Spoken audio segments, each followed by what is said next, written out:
How I Got the Girl, Lost Her, and Won Her Back over a game of D&D. Hi everyone, All Things D&D is back with another story. This one was submitted by Conway Fitzgerald. D&D is usually about friendship and adventure, but sometimes, if you're lucky, it's about love. Tell us your tales of love after listening to this one. Back in the day, during the long hot summers, my parents would ship me away to a sleepaway camp called Mohawk Mountain. They said it was good for me, to have some fun and outdoor adventures.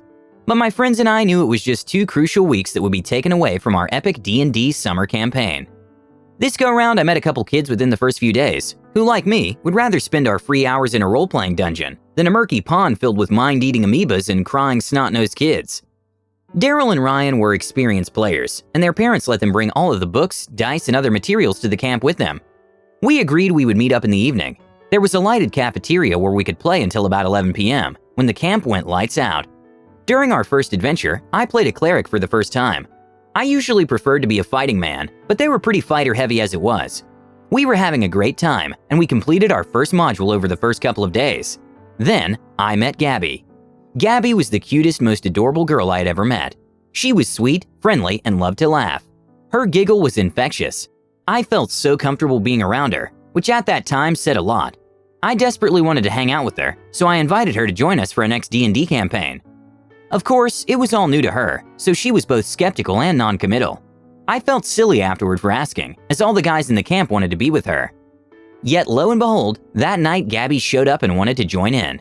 Daryl and Ryan were a little confused at first, as I never mentioned her or my invite. None of us had ever played D&D with a girl before, but they were both instantly enamored with her. They agreed to make every exception to add her to the campaign. They spoke over each other, vying for a chance to provide explanations, as she sat beside me asking how it all works. We created a character for her together, and she was hooked right away. She decided on an elvish magic user named Dispara. She got really lucky with her attribute dice rolls. I think she had like 3 18s, one of which she insisted on using for charisma. Fitting. She even drew a remarkably cool picture of her elvish mage on her character sheet while the game progressed. She was clearly enjoying herself and took to the game naturally. Daryl and Ryan were both so impressed and grateful I brought her into the game. We played until lights out, and afterward, she let me walk her back to the girls' dorm.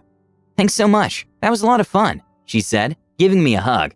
She smelled so amazing, and at 14, that was the most action I had ever gotten.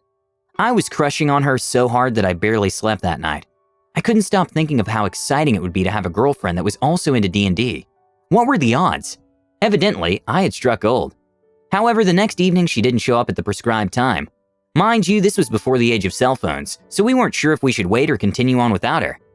"This is why adding girls to the game is a mistake," said Daryl. "They always flake out on you." "What are you talking about? You said that was your first female player," I chided him. "I'll play Dispara until she gets here," I offered, confident she wouldn't let us down. They agreed. Just then Gabby arrived, but she was not alone. She had a big guy beside her. He looked like a football player, a jock that was clearly after my girl. He was not happy to be there. He looked angry and disinterested.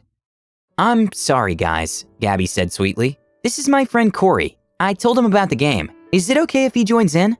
Before I could deny entry for Corey forcefully on the grounds that our campaign was already midstream, Daryl and Ryan had already agreed.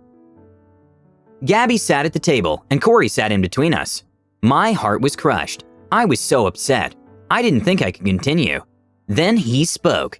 "Isn't Dungeons & Dragons for like total dorks? I mean, you don't do anything but roll dice and talk about imaginary people. Where's the fun in that?" Corey said. "Oh, come on, don't be such a jerk," Gabby said. "It's fun, and these guys are so excellent to play it with. Give it a try," Gabby invited. By this time, I was seething and thinking of any acceptable excuse possible to go back to my dorm and cry myself to sleep. But before I could articulate a reason, they were asking me for Gabby's character sheet. I gave it to her despondent. Her smile warmed me up a bit. I watched with more than a hint of bitter jealousy while she explained everything about Dispara, the character we created together, to him. Unlike me, Ryan and Daryl had older brothers that were mean and bullied them often, so they naturally obliged Gabby and let Corey's criticisms roll off their back. I sat quietly while they built Corey's character, a berserker with 18 strength. Even when he rolled a dice, he cheated, but they were just happy to have Gabby back in the game. Traitors, I thought. When we took turns explaining our characters and I mentioned my cleric, Corey joked, "A priest? Huh, what's your power, commanding little altar boys?" They all burst out laughing. Suffice to say, I was not amused. The game got intense quick as we were embarking into an abandoned keep filled with zombies and skeletons. When the combat started, Corey had a mad case of beginner's luck, rolling crits twice on his first 3 attacks. He was crushing the zombies. I kept missing with my mace after my attempt to turn the undead had failed. I had never had such a horrible night with the attack dice. It was all so embarrassing. I could see Gabby was enjoying having Corey's hulking berserker around. It was like my cleric Aldrich didn't even exist. We broke for the night, and Corey agreed that it was a lot of fun. Unfortunately, he too wanted to continue with us. His character Conan was the star of the show, registering a bunch of solo kills. Ryan was the DM, and of course, like any classic case of Stockholm Syndrome, was pumping him up as a badass throughout. The intense embarrassment of the evening was when Gabby left with Corey while I was in the bathroom. I didn't even get to say goodnight. No hug, nothing. The following day, I called home demanding my parents take me as far away from that camp as possible. I wasn't even halfway through the 2-week stay. My mother insisted I was just a little homesick. She and Dad needed this time together. They were enjoying a weekend away. My father told me to buck up. I'd be fine, but I wasn't sure I would be. He could tell I was suffering from a difficulty making new friends. He told me the key to overcoming any disappointment was to hang in there, because you never know what could happen in the end. Don't give up. Just try to enjoy yourself and don't let them bring you down, he said. I obliged him, but didn't tell him what was really bothering me. It was my first experience with true infatuation and total heartbreak. I had never felt such emotional pain.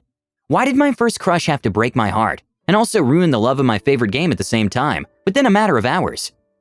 The following night, we recommenced. Like the night previous, Gabby showed up with Corey. I decided to take my father's advice and man up. I think Gabby actually responded better to me when I wasn't sulking. I tried to get into my character, figure out what he could do that Conan couldn't. There had to be something. But unfortunately, Conan continued to thrash everything in sight, and rarely if ever got scratched. Not that I would have volunteered to heal him. We had reached the final phase of the adventure. It was a deep dungeon, which housed a web-filled pit. I picked up on Daryl's description and realized that there might be giant spiders nearby. I warned our party to be careful. Spiders? No problem. I'll stomp on them, Corey said, electing to march right into the hall of the giant mama spider by himself. Are you sure? Daryl tried to warn him. Of course, bring it on, Corey insisted, like a true mindless barbarian. Within a few minutes, the room was filled with giant venomous spiders. Conan decided the key was to charge the largest mama spider and end the threat by taking her out. Only trouble was, he got bit almost immediately and was forced to roll a saving throw against a deadly poison. He rolled a 1. He was a dead man. Suffice to say, Corey did not take it well. While we all continued to fight off the spiders as a team, he was already despondent about the death of his seemingly invincible hero. He tore up his character sheet like a real sore loser. He then asked Gabby to come with him, since his game was finished. I'm still playing. Come on, hang out and watch the end. This is getting good, she told him. My guy's dead. This game's lame, he sulked. Then he got up and left. Gabby waved it off with her patient smile, and we continued on the quest without Corey. I thanked whichever deity I was associated with. Nothing could have made me happier. The feeling in the room improved drastically after Corey had left. Later, we had nearly completed the mission. We had destroyed the Spider Queen. Our party discovered a vault filled with treasure and magic items. While we were inspecting the exciting new magic items and divvying up the loot, Daryl says, a baby spider descends slowly from the ceiling. It lands on Despara's shoulder. His words seemed to echo. I couldn't believe he would do that to me, to us. Why put her in unnecessary danger right after we lost that big jerk sitting between us? Before you realize, it's on you. It sinks its fangs into you. You need to make your saving throw, Daryl said to her. Gabby looked scared. She had managed to avoid death skillfully through these many hours of treacherous adventure. She had already made 2 successful saves already tonight. Why, Daryl? I thought. Why would you do that to me when everything was finally right in the world? As Gabby picked up the see-through amber-colored D20, unease grew in the pit of my stomach. I knew something bad was going to happen. She looked nervous herself as she threw. The die was cast and seemed to roll in slow motion. All of our eyes were fixated on the die. It finally ground to a halt. It was a 3. Oh! Both Daryl and Ryan said simultaneously. I was speechless. What does that mean? Is Despara dead, she asked, as her face became red and tears welled in her eyes.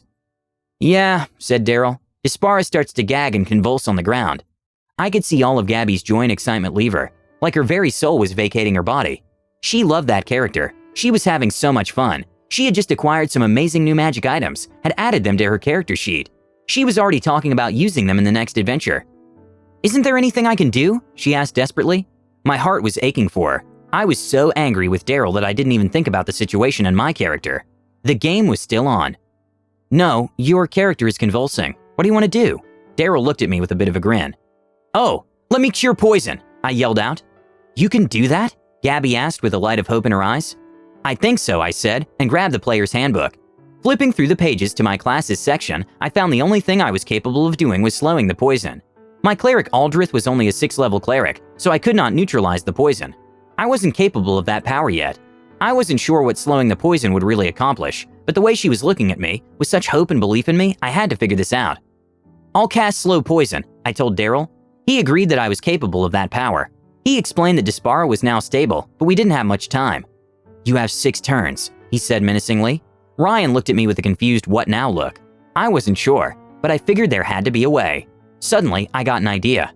Daryl, you said there was a bunch of corpses in the Hall of the Queen Spider? Adventurers that had been slain before we got there? Yes, he acknowledged. Okay, everyone search the bodies. Look for any potions that they might have on them.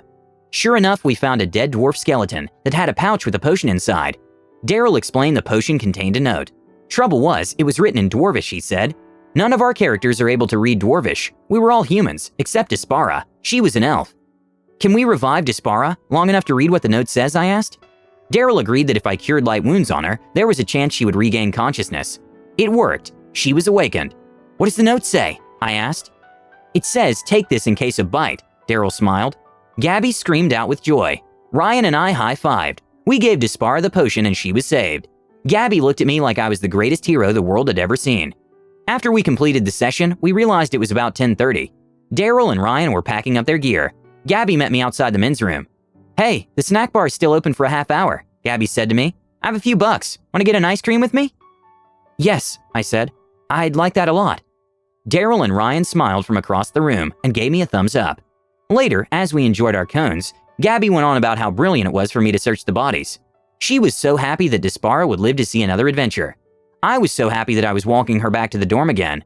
Ice cream had never tasted so sweet.